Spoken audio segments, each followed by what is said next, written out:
ndox munta ñàkk ci dundu doomu aadama ngir saafara jafe-jafe yi nga xam ne nag moom la askan wi am ci jot ndox mu sell rawatina ci dëkk kaw gi gouvernement bu Sénégal dafa dal di taxawal kuréel goo xam ne gi mooy saytu lépp lu jëm ci wàllu forage yi ñu di ko wax OFOR ci dëkki kaw gi ñu teg ko nag ci njiital ministère bi nga xam ne mooy saytu lépp lu jëm ci wàllu ndox mi ci dëkku kaw yi ak ministère bi nga xam ne moo yore lépp lu jëm ci wàllu koppar ak koom-koomu réew mi. OFOR mooy office des forages ruraux mooy kuréel bi nga xamee ni moo yor affaire ndox ci réewu kaw gi lu bees la nag lu bees la ndax lan ñu indi ko li ñu seetlu mooy ndox bi ci kaw gi sellul sell bi mu war li ñu seetlu mooy ndox bi ci kaw gi moo gën a cher réewu taax yi te ñooñu seen loxo jotul seen digg ginnaaw lu ñu seetlu surtout mooy ndox ci réewu kaw gi yenn saa yi day am jafe-jafe yu metti pour nit ñi mën ko jot loolu moo tax gouvernement Sénégal ci ndigalu le président Macky Sall teg ne nañu jéem def suñu kéemtalaayu kàttan pour affaire jot ndox ci réewu kaw gi ñu yombal ko nit ñëpp muy ndox pour naan muy ndox pour sàmm muy ndox pour mbéy. doxalinu forage yi mbootaay yi nga xam ne ñoo ko yore woon daan ko jiite ñu di leen wax ASUFOR ñoom de jànkonte nañu ak jafe-jafe yu bare bare mën nañ caa lim li bokk ci ñàkk xam ni ñuy doxale forage yi ñàkk xam ni ñuy doxale koppar yi nga xam ne mooy tukkee ci mbirum ndox moomu askan wi di root di ko jëriñoo bu paan amee ci forage bi ñàkk xam nu ñu ko war a mën a defare ak saytu ndox mi ba mu doon ndox mu sell yooyu yëpp di ay mbir yoo xam ne ay jafe-jafe la yoo xam ne ASUFOR mu ngi doon jànkonte ak moom. bi ndox mi ñëwee pression bi dafa bari doole di toj tout le temps on a des fuites d'eau donc mënuñu régler suñu problème donc on avait des difficultés dans la gestion bi nga xam ne dem nañu un moment on a perdu cette pression là wàññeeku na bu baax ñu am ban jafe-jafe bi ñëwaat ci lan mooy bu ñu xëyee le matin de 7 heures jusqu'à 10 heures nit ñi duñu am ndox. réseau bi soo ko seetee li la dalee Tassette balaa ngay jot Palmarin soo seetee c'est un réseau de presque plus de 800 kilomètres ñun amuñu woon ay jumtukaay yoo xam ne comme maanaa ay oto pour mun di faire face su fuite amee ñu mun a déplacer rapidement pour mun a saafara fuite boobu donc loolu nekkoon na des problèmes de moyens yoo xam ne daf ñu doon fekk ba duñ mun a nekk en face ci yenn jafe-jafe yi fu fuite amee ci yenn zones yi encore ci wàllum facture courant yi fa nekkoon soo seetee li ñu doon tuur ci ndox ci fuite dafa bëri woon bëriwaay boo xam ne ASUFOR yi métti nekkatuñu woon loo xam ne mënoon nañu faire face pour mun a honorer facture électricité yi doon nekk Tassette. En 2012 quelque chose comme ça 2011 on a eu l'arrivée de l'eau douce donc par le projet je crois que le projet de la Banque mondiale donc je crois on a eu l'eau douce et qui a été d'ailleurs gérée par une communauté villageoise qui était là qui gérait l'eau mais quand même d'une manière informelle donc le gros souci à l'époque c'était d'avoir un interlocuteur donc justement on les comprend c'était des gens qui n'étaient pas quand même outillés pour pouvoir quand même gérer au quotidien le problème de la distribution d'eau. bu njëkk ba metti woon na ndaxte soo seetee campement ndox mi daa saf xorom suuf si daa saf xorom amoon nañ ay teen mais teen yi aussi yi neexoon bëriwuloon après ci lañ am waa ndox mi ñëw andi ñu ay robinet mais robinet yi coono bi dafa metti woon de façon que mënoo ngaa toog suba ba ngoon jot doo am ndox waaw ñii amoon nañ ndox ñii amuñu ndox. waaye bi nga xamee ne indi nañu yeesal bi ba privé yi dugg ci mbirum ndox mi daanaka mën nañoo wax ne mbir yi de mu ngi tàmbalee tane ndax kat contrat la boo xam ne bu ñu siifee la diggante OFOR ak société bi nga xam ne mooy saytu lépp lu jëm ci mbirum forage yi ak wàllu pompe manuelle yi ci mbirum ndox mi ñu di ko wax CO.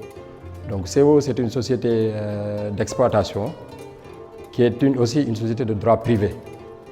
donc société anonyme la maanaam société bu am conseil d'administration. liggéey bi ñu ngi ko démarré le 1er juillet 2015 donc suñu personnel yi ñoo nekk ci station yi ak ci forage yi mais aussi ñoo nekk sur le terrain bépp jafe-jafe problème mu am ci wàllu ndox bi ñoom dañ ciy jug di ci taxaw donc objectif bi comme ni ñu ko nguur gi waxee maanaam mooy nañu fexe ba nit ñi di am ndox mu sell muy benn ñu fexe ba ndox mi du coupé maanaam ñu am continuité de service ak permanence de service. Troisième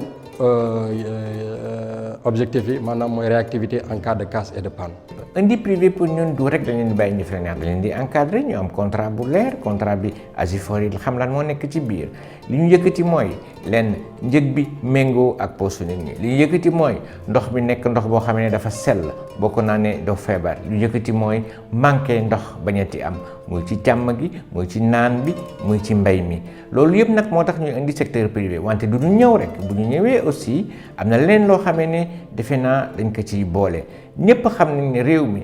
xëyu xale yi dafa nekk loo xamee ne dafa metti moo tax secteur privé bu ñëwee non seulement dina régler problème mu ndox mi mais aussi xale yi nga xamee ne dañ nekk di taxawaalu ci yenn gox-gox yi secteur privé na am ñoo xamee ne leen jël boole leen ci liggéey bi comme ça ku nekk ci ñoom mën a jëriñ sa waajur. Boulette dans ma vie ma dem ci banque di fayeeku mosuma ko xalaat. moto bii ma toog nii waa CO ñoo ma ko équipé te bu njëkk dama doon dox te je marchais plus de 3 kilomètres pour dem di fay forage wala ma koy taal. te ni ñu nekkee woon bu njëkk ba par rapport ak léegi vraiment am na amélioration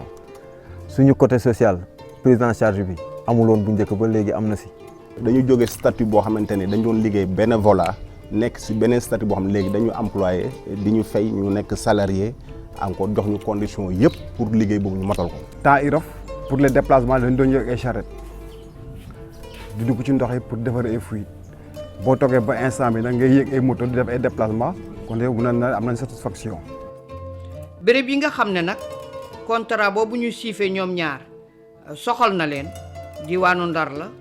Fatick ak Thiès ñu war a xëcc réseau boo xam ne war naa toll ci 400 kilomètres soxal lu ëpp 300 junni doomu aadama li nga xam ne moo jëm ci wàllu xëccum ndox mi ci dëkki kaw yi nekk na mbir moo xam ne lu ñu yàgg a jàmbat la ba bi jamono yi nga xamee ne CO yegsi na. li ma jàpp depuis 1er juillet ak fu ñu toll nii ci li ma gis ci coppeeku ci liggéey bi techniquement mooy d'abord le manque d'eau bi nga xam ne moom la nit ñi amoon loolu dafa mel ni fetegum na boor parce que dañ doon xëy doo am ndox gontu amul ndox te loolu wax dëgg yàlla pour le moment réglé na coono bi ñu amoon ci liggéey bi ci fuite yi loolu wax dëgg sentir duñ ko parce que liggéey bi yoratuñ ko gis nañu aussi ne coono bi ñu amoon nit ñi ñooñu ñu ngi koy réglé parce que ñu ngi daw gauche ak droite di def lu ëpp li ñu doon def sax parce que xëy na tey am nañu moyen yor nañu ay équipes yoo xam ne à tout moment mun nañ leen a yebal donc dafa mel ni tey li ñu doon sentir mënoon nañu ñàkk ndox am panne ci tuyau bu mag bi mun nañu toog 2 jours du ñu am ndox waaye yàlla def na problème boobu ba léegi sentir guñ ko te yaakaar naa ñu ngi def ay réparation ci liggéey boobu. CO société d'exploitation d'ouvrage hydraulique bi mu commencé liggéey à partir du mois de juillet passé li mu njëkk a def mooy dafa recruter ñi nga xam ne ñoo nekk ci gox suñu plombier yi nekk ci gox bi donc loolu nekkoon na loo xam ne aussi rafetlu nañ ko. ñaareel bi mooy prix bi ñu ko doon jaayee fii c'était à 300 francs pour les particuliers 450 pour les hôteliers bi société bi ñëwee aussi dafa pratiquer benn prix boo xam ne 275 pour les usagers. réforme bii ñëw macha allah sant nañu yàlla ndaxte am ndoxu qualité bu baax soo fóotee day xëpp dëkk bi métti woon na trop si wàllu ndox métti woon na mais instant yu nekk nii ñëpp a kontaan. tourisme bi dafa di mbir moo xam ne lu mën a dugal alal la di maanaam devise ci Sénégal ñi jiite hôtel yi nag ñoom xam nañu loolu ba tax na ñoom it seen bëgg-bëgg ak seen njàqare du dara lu dul jot ci ndox mu sell ci biir hôtel yi ba clients yi war cee mën a jot. L'arrivée de la nouvelle société CO, nous avons noté quand même quelques améliorations. La première a été la prise en charge rapide de nos préoccupations en cas de coupure ou en cas de souci. Bon, le deuxième aspect, c'est la qualité de l'eau. Si nous travaillons dans une activité hôtelière, à ce niveau-là, quand même, il n'y a plus de soucis. On pouvait se permettre d'utiliser cette eau-là quand même pour notre clientèle. Bon, les clients l'utilisent pour se brosser, éventuellement pour la cuisine. Bon, il y a aussi l'aspect régularité. Parce que avant la société, effectivement, les coupures étaient quand même très présentes, entre 8h et 10h, et entre 18h et 20h. Donc systématiquement, nous fonctionnons à l'époque avec nos surpresseurs.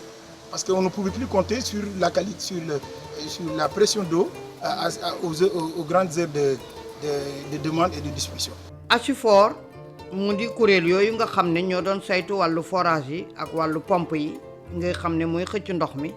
ñoom léegi ñi ngi ci biir de ba tey waaye nag beneen taxawaay lañ ci am. jëmtukaay bi ñu jëm ASUFOR yi waxuñu dañ leen di jël teg leen fële ñoom lañ fi fekk def nañ fi liggéey bu rafet a rafet wante leen di jël teg leen ci li nga xamee ne loolu la ñu gën a mën li ñu gën a mëne mooy toogal fi askan wi mooy askan wi saa yu seen bët xonqee ASUFOR bi taxawal leen fi mooy diggante OFOR ak secteur privé bi lépp li nga xamee ne doxul ASUFOR bi mooy yëkkati loxoom ne lii kat waxante wuluñ ko ak yéen da ngeen ko war a def ñu teg ko ci yoon. ndox